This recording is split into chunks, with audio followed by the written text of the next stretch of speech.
So in this section, I'm going to talk about what is probably the most important part of our whole session, which is about the things that you can do to take control of your diabetes.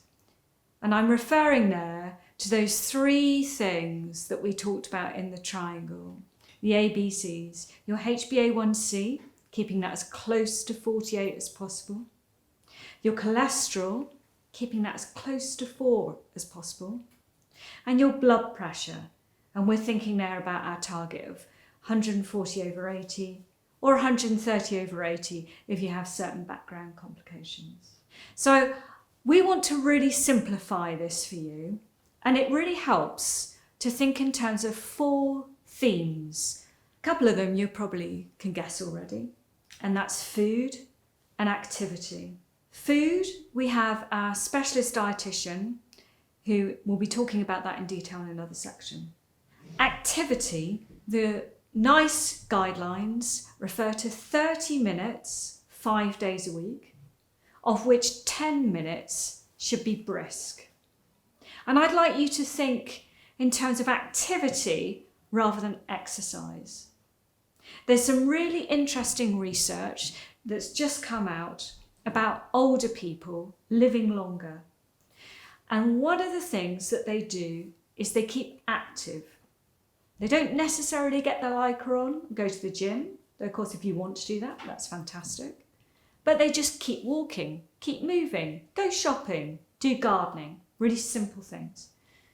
And when we're talking about 10 minutes of brisk, we mean you can feel your heart pumping, you're getting a bit warm. So that's 2 things that can reduce your blood sugar, your cholesterol and your blood pressure. And they'll also help you feel a lot better. There's 2 other things you may not be as aware of. One of them is your sleep. If you're not getting enough sleep, this can send your appetite hormones a bit haywire. Your body will basically think that you're hungry when you're not actually needing that extra fuel. So if you've had a hard night's sleep and you're feeling more hungry, don't beat yourself up. You're not being greedy. Your body is telling you that you're hungry, but you don't need those extra calories. And of course, not getting enough sleep is really stressful. And we know that stress increases your blood sugar. Stress hormones make us feel hungrier.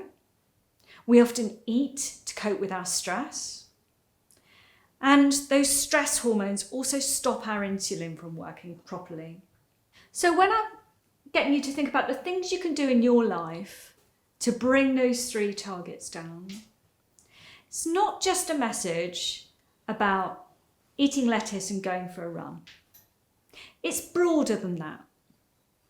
It's about really looking after yourself, valuing yourself.